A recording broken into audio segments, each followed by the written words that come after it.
लीजिए सुनिए मुंशी प्रेमचंद के लिखे उपन्यास कर्मभूमि के 24वें भाग को मेरी यानी समीर गोस्वामी की आवाज में। सलोनी काकी ने अपने घर की जगह पाठशाला के लिए दे दी है। लड़के बहुत आने लगे हैं। उस छोटी सी कोठरी में जगह नहीं है। सलोनी से किसी ने जगह मांगी नहीं, कोई दबाव भी नहीं डाला गया। बस एक दिन अमर और चौधरी बैठे बातें कर रहे थे कि नई शाला कहाँ बनाई जाए। गांव में तो बैलों के बांधने तक की जगह नहीं। सलोनी उनकी बातें सुनती रही, फिर एकाएक बोल उठी, मेरा घर क्यों नहीं ले लेते? 20 हाथ पीछे खाली जगह पड़ी है, क्या इतनी जमीन में तुम्हारा काम न चलेगा? दोनों आदमी चकित होकर सलोनी का मुंह ताकने लगे। अमर ने पूछा, और तू कहाँ रहेगी काकी? सलोनी ने कहा, मुझे घर द्वार लेकर क्या करना है बेटा? तुम्हारी कोठरी में आकर एक कोने में पड़ी रहूंगी। गूदड़ ने मन में हिसाब लगाकर कहा, जगह तो बहुत निकल आएगी। अमर ने सिर हिलाकर कहा, मैं काकी से घर नहीं लेना चाहता। महंत जी से मिलकर गांव में बाहर पाठशाला बनवाऊंगा। काकी ने दुखित होकर कहा, क्या मेरी जगह में कोई छूत लगी है भैया? गूदड़ ने फैसला कर दिया, काकी का घर मदरसे के लिए ले लिया जाए, उसी में एक कोठरी अमर के लिए भी बना दी जाए। काकी अमर की झोपड़ी में रहे, एक किनारे बैल गाय बांध लेगी, एक किनारे पड़ रहेगी। आज सलोनी जितनी खुश है शायद और कभी ना हुई हो। वही बुढ़िया जिसके द्वार पर कोई बैल बांध देता तो लड़ने को तैयार हो जाती, जो बच्चों को अपने द्वार पर गोलियां न खेलने देती, आज अपने पुरखों का घर देखकर अपना जीवन सफल समझ रही है। ये कुछ असंगत सी बात है, पर दान कृपण ही दे सकता है। हाँ, दान का हेतु ऐसा होना चाहिए जो उसकी नजर में उसके मर मर के संचे हुए धन के योग्य हो। चटपट काम शुरू हो जाता है। घरों से लड़कियां निकल आई, रस्सी निकल आई, मजूर निकल आए, पैसे निकल आए। न किसी से कहना पड़ा न सुनना। वो उनकी अपनी शाला थी। उन्हीं के लड़के लड़कियां तो पढ़ते थे, और इस 6-7 महीने में ही उन पर शिक्षा का कुछ असर भी दिखाई देने लगा था। वो अब साफ रहते हैं, झूठ कम बोलते हैं, झूठे बहाने कम करते हैं, गालियां कम बकते हैं और घर से कोई चीज चुरा कर नहीं ले जाते, ना उतनी जिद करते हैं। घर का जो कुछ काम होता है उसे शौक से करते हैं। ऐसी शाला की कौन मदद न करेगा। फागुन का शीतल प्रभात सुनहरे वस्त्र पहने पहाड़ पर खेल रहा था। अमर कई लड़कों के साथ गंगा स्नान करके लौटा, पर आज अभी तक कोई आदमी काम करने नहीं आया। ये बात क्या है? और दिन तो उसके स्नान करके लौटने के पहले ही कारीगर आ जाते थे। आज इतनी देर हो गई और किसी का पता नहीं। सहसा मुन्नी सिर पर कलसा रखे आकर खड़ी हो गई। वही शीतल सुनहरा प्रभात उसके गेहूं मुखड़े पर मचल रहा था। अमर ने मुस्कुराकर कहा, ये देखो, सूरज देवता तुम्हें घूर रहे हैं। मुन्नी ने कलसा उतारकर हाथ में ले लिया और बोली, और तुम बैठे देख रहे हो? फिर एक क्षण के बाद उसने कहा, तुम तो जैसे आजकल गांव में रहते ही नहीं हो। मदरसा क्या बनने लगा, तुम्हारे दर्शन ही दुर्लभ हो गए। मैं डरती हूं कहीं तुम सनक न जाओ। मैं तो दिन भर यहीं रहता हूं, तुम अलबत्ता जाने कहाँ रहती हो। आज ये सब आदमी कहाँ चले गए? एक भी नहीं आया। गांव में है ही कौन? कहाँ चले गए सब? वाह, तुम्हें खबर ही नहीं। पहर रात सिरोमनपुर के ठाकुर की गाय मर गई। सब लोग वहीं गए हैं। आज घर घर शिकार बनेगा। अमर ने घृणा सूचक भाव से कहा, मरी गाय? हमारे यहां भी तो खाते हैं ये लोग। क्या जाने, मैंने कभी नहीं देखा। तुम तो। मुन्नी ने घृणा से मुंह बनाकर कहा, मैं तो उधर ताकती भी नहीं।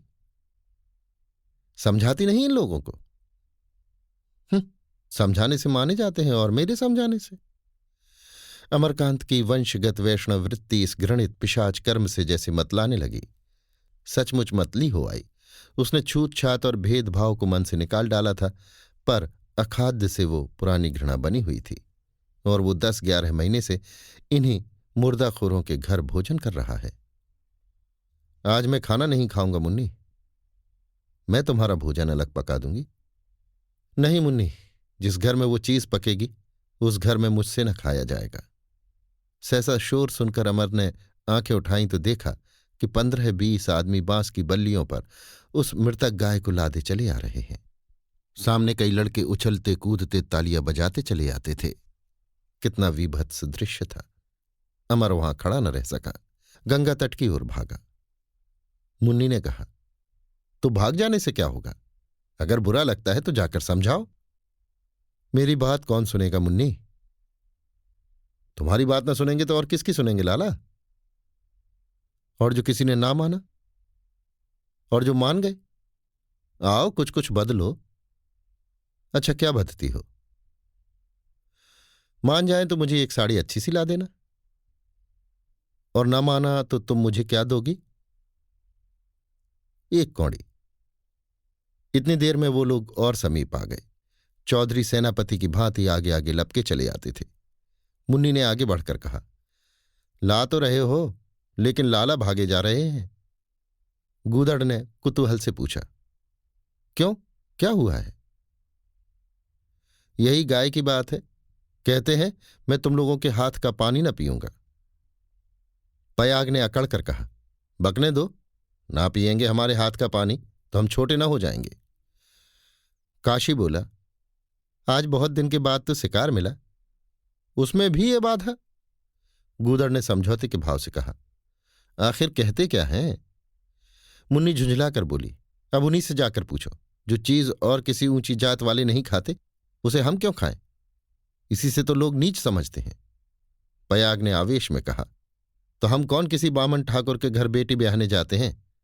बामनों की तरह किसी के द्वार पर भीख मांगने तो नहीं जाते। ये तो अपना अपना रिवाज है। मुन्नी ने डांट बताई, ये कोई अच्छी बात है कि सब लोग हमें नीच समझे, जीभ के सवाद के लिए? गाय वहीं रख दी गई। 2-3 आदमी गणासे लेने दौड़े। अमर खड़ा देख रहा था कि मुन्नी मना रही है, पर कोई उसकी सुन नहीं रहा है। उसने उधर से मुंह फेर लिया जैसे उसे तय हो जाएगी। मुंह फेर लेने पर भी वही दृश्य उसकी आंखों में फिरने लगा। इस सत्य को वो कैसे भूल जाए कि उससे 50 कदम पर मुर्दा गाय की बोटियां की जा रही हैं। वो उठकर गंगा की ओर भागा। गूदड़ ने उसे गंगा की ओर जाते देखकर चिंतित भाव से कहा, वो तो सचमुच गंगा की ओर भागे जा रहे हैं। बड़ा सनकी आदमी है, कहीं डूब डाब न जाए। पयाग बोला, तुम अपना काम करो, कोई डूबेगा डाबेगा नहीं। किसी को जान इतनी भारी नहीं होती। मुन्नी ने उसकी ओर कोप दृष्टि से देखा। जान उन्हें प्यारी होती है जो नीच है और नीच बने रहना चाहते हैं। जिसमें लाज है, जो किसी के सामने सिर नहीं नीचा करना चाहता, वो ऐसी बात पर जान भी दे सकता है। पयाग ने ताना मारा, उसका बड़ा पक्ष कर रही हो भाभी, सगाई की ठहर गई है क्या? मुन्नी ने आहत कंठ से कहा, दादा तुम सुन रहे हो इनकी बातें और मुंह नहीं खोलते? उससे सगाई ही कर लूंगी तो क्या तुम्हारी हंसी हो जाएगी? और जब मेरे मन में वो बात आ जाएगी तो कोई रोक भी ना सकेगा। अब इसी बात पर मैं देखती हूं कि कैसे घर में शिकार जाता है। पहले मेरी गर्दन पर गणासा चलेगा। मुन्नी बीच में घुसकर गाय के पास बैठ गई और ललकार कर बोली, अब जिसे गणासा चलाना हो चलाए, मैं बैठी हूं। पयाग ने कातर भाव से कहा, हत्या के बल खेलती खाती हो और क्या? मुन्नी बोली, तुम्ही जैसों ने बिरादरी को इतना बदनाम कर दिया है, उस पर कोई समझाता है तो लड़ने को तैयार होते हो। गूदड़ चौधरी गहरे विचार में डूबे खड़े थे। दुनिया में हवा किस तरफ चल रही है उसकी भी उन्हें कुछ खबर थी। कई बार इस विषय पर अमरकांत से बातचीत कर चुके थे। गंभीर भाव से बोले, भाइयों, यहां गांव के सब आदमी जमा हैं, बताओ अब क्या सलाह है? एक चौड़ी छाती वाला युवक बोला, सलाह जो तुम्हारी है वही सबकी है, चौधरी तो तुम हो। पयाग ने अपने बाप को विचलित होते देख दूसरों को ललकार कर कहा, खड़े मुंह क्या ताकते हो? इतने जने तो हो, क्यों नहीं मुन्नी का हाथ पकड़कर हटा देते? मैं गणासा लिए खड़ा हूं। मुन्नी ने क्रोध से कहा, मेरा ही मांस खा जाओगे तो कौन हरज है, वो भी तो मांस ही है। और किसी को आगे बढ़ते न देखकर पयाग ने खुद आगे बढ़कर मुन्नी का हाथ पकड़ लिया और वहां से घसीटना चाहता था कि काशी ने उसे जोर का धक्का दिया और लाल आंखें करके बोला, भैया अगर उसकी देह पर हाथ रखा तो खून हो जाएगा, कह देता हूं। हमारे घर में गौ मांस की गंध तक न जाने पाएगी। आए वहां से बड़े वीर बनकर। चौड़ी छाती वाला युवक मध्यस्थ बनकर बोला, मरी गाय के मांस में ऐसा कौन सा मजा रखा है जिसके लिए सब जने मरे जा रहे हो? गड्ढा खोदकर मांस गाड़ दो, खाल निकाल लो। वो भी जब अमर भैया की सलाह हो। हमको तो उन्हीं की सलाह पर चलना है। उनकी राह पर चलकर हमारा उद्धार हो जाएगा। सारी दुनिया हमें इसीलिए तो अछूत समझती है कि हम दारू शराब पीते हैं, मुर्दा मांस खाते हैं और चमड़े का काम करते हैं। और हम में क्या बुराई है? दारू शराब हमने छोड़ ही दी। हमने क्या छोड़ दी? समय ने छुड़वा दी। फिर मुर्दा मांस में क्या रखा है? रहा चमड़े का काम, उसे कोई बुरा नहीं कह सकता। और अगर कोई कहे भी तो हमें उसकी परवाह नहीं। चमड़ा बनाना बेचना बुरा काम नहीं। गूदड़ ने युवक की ओर आदर की दृष्टि से देखा। तुम लोगों ने भूरे की बात सुन ली, तो यही सबकी सलाह है? भूरे बोला, अगर किसी को उजर करना हो तो करे। एक बूढ़े ने कहा, एक तुम्हारे या हमारे छोड़ देने से क्या होता है? सारी बिरादरी तो खाती है। भूरे ने जवाब दिया, बिरादरी खाती है, बिरादरी नीच बनी रहे। अपना अपना धर्म अपने अपने साथ है। गूदड़ ने भूरे को संबोधित किया, तुम ठीक कहते हो भूरे, लड़कों का पढ़ाना ही ले लो। पहले कोई भेजता था अपने लड़कों को, मगर जब हमारे लड़के पढ़ने लगे तो दूसरे गांवों के लड़के भी आ गए। काशी बोला, मुर्दा मांस न खाने के अपराध का दंड बिरादरी हमें न देगी, इसका मैं जुम्मा लेता हूं। देख लेना, आज की बात सांझ तक चारों ओर फैल जाएगी और वो लोग भी यही करेंगे। अमर भैया का कितना मान है, किसकी मजाल है कि उनकी बात को काट दे?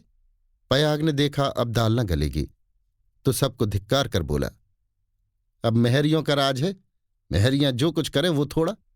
ये कहता हुआ वो गणासा लिए घर चला गया। गूदड़ लपके हुए गंगा की ओर चले और एक गोली के टप्पे से पुकार कर बोले, यहां क्या खड़े हो भैया, चलो घर, सब झगड़ा तय हो गया। अमर विचार मग्न था, आवाज उसके कानों तक न पहुंची। चौधरी ने और समीप जाकर कहा, यहां कब तक खड़े रहोगे भैया? नहीं दादा, मुझे यहीं रहने दो। तुम लोग वहां काट कूट करोगे, मुझसे देखा न जाएगा। जब तुम फुर्सत पा जाओगे तो मैं आ जाऊंगा। बहू कहती थी, तुम हमारे घर खाने भी नहीं कहते। हां दादा, आज तो ना खाऊंगा, मुझे कै हो जाएगी। लेकिन हमारे यहां तो आए दिन यही धंधा लगा रहता है।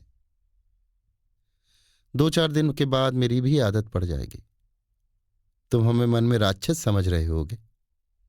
अमर ने छाती पर हाथ रखकर कहा, नहीं दादा, मैं तो तुम लोगों से कुछ सीखने, तुम्हारी कुछ सेवा करके अपना उद्धार करने आया हूं। ये तो अपनी अपनी प्रथा है। चीन एक बहुत बड़ा देश है, वहां बहुत से आदमी बुद्ध भगवान को मानते हैं। उनके धर्म में किसी जानवर को मारना पाप है, इसलिए वो लोग मरे हुए जानवर ही खाते हैं। कुत्ते, बिल्ली, गीदड़ किसी को भी नहीं छोड़ते। तो क्या वो हमसे नीच है? कभी नहीं। हमारे ही देश में कितने ही ब्राह्मण क्षत्रिय मांस खाते हैं। वो जीव के स्वाद के लिए जीव हत्या करते हैं। तुम उनसे तो कहीं अच्छे हो। गूदड़ ने हंसकर कहा, भैया तुम बड़े बुद्धिमान हो, तुमसे कोई न जीतेगा। चलो, अब कोई मुर्दा नहीं खाएगा। हम लोगों ने ये तय कर लिया। हमने क्या तय किया? बहू ने तय किया। मगर खाल तो न फेंकनी होगी। अमर ने प्रसन्न होकर कहा, नहीं दादा, खाल क्यों फेंकोगे? जूते बनाना तो सबसे बड़ी सेवा है। मगर क्या भाभी बहुत बिगड़ी थी? गूदड़ बोला, बिगड़ी ही नहीं थी भैया, वो तो जान देने को तैयार थी। गाय के पास बैठ गई और बोली, अब चलाओ गणासा। पहला गणासा मेरी गर्दन पर होगा। फिर किसकी हिम्मत थी कि गणासा चलाता? अमर का हृदय जैसे एक छलांग मारकर मुन्नी के चरणों पर लौटने लगा।